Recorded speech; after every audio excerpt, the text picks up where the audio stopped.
भला रोली की शादी उसके माँ बाप एक आलसी लड़के से करा देते हैं। चलो, रोली की शादी हुई और हमने गंगा नहाई। और क्या, बेटियां तो होती ही हैं बोझ। हाँ, पर अब क्या चिंता, उतार तो दिया बोझ तुमने, अब वो लोग समझे। ससुराल में रोली का पति कहता है, देखो, मैं कोई काम नहीं करता, ये बात तुम्हारे मम्मी पापा को बता दी थी मैंने। अब जो किराया आता है दुकान का, उसी से घर का गुजारा करना है। कभी भूल से भी कोशिश ना करना किसी चीज की डिमांड की। क्या मम्मी पापा को पता था कि आप कोई काम नहीं करते? और क्या, बड़ा अच्छे से पता था। उन लोगों को तो तुम बोझ लगती थी, बोल रहे थे कि बस शादी कर लो और कोई मतलब नहीं है।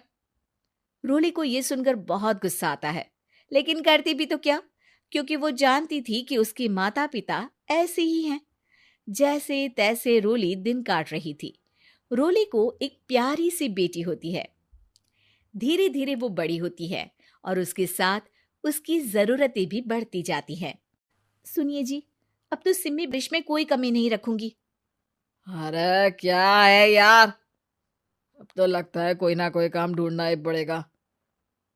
अब पति रोज काम की तलाश में जाता और बिना किसी काम के वापस आ जाता।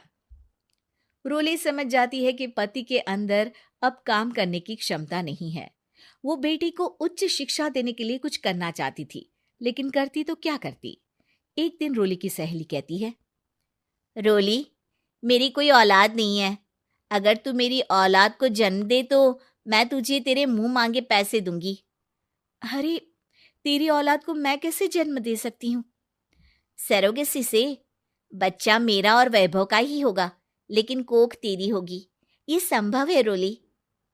रोली कुछ सोचकर कहती है, मुझे मंजूर है, लेकिन मैं इसका 2 लाख रुपया लूंगी। अरे कोई बात नहीं, मुझे मंजूर है।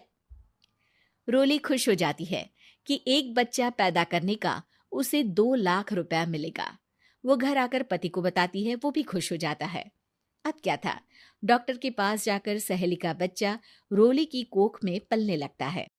मुझे 20,000 चाहिए मेरे बेटी के एडमिशन के लिए। हाँ हाँ ठीक है, मैं उसके एडमिशन से लेकर सारे खर्चे उसके अकाउंट में डाल रही हूँ। रोली की बेटी का एडमिशन हो जाता है। रोली को लगता है कि वो अब सब कुछ ठीक कर देगी। दिन और महीने आगे बढ़ते हैं। अब एक दिन, एक बात कहूँ जी, काश इस बच्चे को मैं रख पाती। मैं अब इससे काफी जुड़ गई हूँ। अरे यार, पता नहीं किसका बच्चा है, अपने पास है ना अपनी मुन्नी। हाँ, लेकिन अब मैं भी इस बच्चे से जुड़ाव फील करने लगी हूँ। लेकिन मैं ये जानती हूँ कि ये मेरा बच्चा नहीं है। दोनों की जिंदगी ठीक चल रही थी, लेकिन कहते ना कि सुख का पल ज्यादा लंबा नहीं होता। एक दिन रोली की सहेली का फोन आता है। रोली, मुझे अब ये बच्चा नहीं चाहिए, मैं अपने पति को छोड़ रही हूँ। अरे लेकिन मुझे पैसों की जरूरत है। बच्चा स्विच ऑफ कर देती है। लेकिन रोली के जीवन का तूफान यहीं नहीं रुकता। रोली, मैं इतना भार नहीं उठा सकता। आज पढ़ाई का पैसा मांग रही हो, कल को शादी, कॉलेज और पता नहीं क्या क्या। मैं तुम्हें छोड़ रहा हूँ, अपनी बच्ची उठाओ और निकलो इस घर से। अरे पर मैं कर तो रही हूं ना बच्चे के लिए काम। आप आराम से रहिए ना। क्या काम कर रही हो, देख रहा हूं मैं। ये छोटा शहर है, यहाँ लोगों को बात बनाते वक्त नहीं लगता। तो मैं क्या करूं? ज्यादा पढ़ी लिखी नहीं हूं, कैसे घर के खर्चे चलाऊं? और आप तो काम करना ही नहीं चाहते। हाँ, ना चाहता हूं और ना ही करूंगा। रोली को पति की बात पर काफी गुस्सा आ जाता है। ठीक है, अगर मेरे जीवन में संघर्ष ही लिखा है तो वही सही। इस वक्त पति होने के नाते आपको मेरा साथ देना चाहिए था, लेकिन नहीं, आपने तो इस हाल में मुझे घर से बाहर निकालने की बात कह डाली। देखो, ये सारी फालतू की बातों के लिए वक्त नहीं है। और साथ छोटी सी बेटी पति का घर छोड़कर रास्ते पर आ जाती है। रोली के पास मायके के सिवा दूसरा कोई रास्ता नहीं होता। अरे रोली कैसी है, कितने दिनों के लिए आई है? हमेशा के लिए माँ। वो माँ को सारी बात बता देती है। ओए लड़की, इतनी हिम्मत का काम कर लिया। अरे ना ना, यहाँ कोई जगह नहीं है। तुम तो अपना बोरिया बिस्तर उठाओ और निकलो यहाँ से। रोली के पास अब मायके का रास्ता भी नहीं बचता। वो चुपचाप बच्ची को लेकर जा रही थी कि उसे दर्द होता है और वो डॉक्टर के पास चली जाती है और फिर वहां वो एक प्यारे से बेटे को जन्म देती है। कितना प्यारा है, कितने अभागे हैं इसके माँ बाप जो इसके पैदा होने पर भी नहीं है। तभी वहां डॉक्टर आ जाती है। रोली, बच्चे के पिता तुमसे मिलना चाहते हैं। आपका बहुत बहुत शुक्रिया।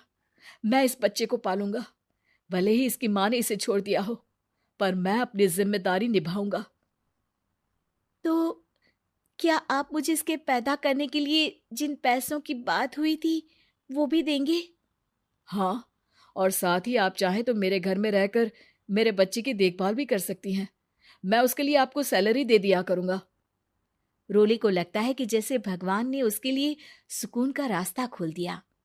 वो अब मुकेश के साथ उसके घर चली जाती है, जहां रहकर वो उस बच्चे की देखरेख करती है। अब मुकेश के घर को रोली अच्छे से संभाल लेती है।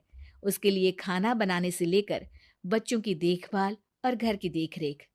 धीरे धीरे मुकेश को रोली से प्यार हो जाता है। रोली, तुम्हारी बेटी और मेरा बेटा बिल्कुल भाई बहन की तरह साथ रहते हैं। हाँ, आखिर है तो एक ही कोख के बच्चे, अटैचमेंट तो होगा ही ना। रोली, तुमने घर और मुझे दोनों को संभाल लिया। ये तो मेरा काम है। आपने भी तो मुझे छत दी जिससे मैं अपनी बेटी की पढ़ाई और भविष्य के लिए पैसे जोड़ सकूं। अब रोली, क्या तुम मुझसे शादी करोगी? अब मैं जानता हूं तुम्हारी भी शादी कुछ खास अच्छी नहीं रही। रोली को मुकेश की बात ठीक लगती है। वो उसे हाँ बोलने की सोच ही रही होती है कि उसके पहले पति का फोन आ जाता है। रोली, मैं बहुत परेशान हूं। मेरा एक्सीडेंट हो गया है। मैं चाहता हूं तुम वापस आ जाओ। रोली को पुराने पति की चिंता होने लगती है। वो सोचती है कि वो क्या कर रही थी। लेकिन बच्ची को कहीं हॉस्टल में छोड़कर आना, क्योंकि मैं नहीं चाहता कि हम लोगों के बीच फिर से वो सारी बातें हो। रोली को समझ आ जाता है कि पति आज भी सुधरा नहीं है। वो पति के पास जाने से इनकार कर मुकेश को हाँ कर देती है।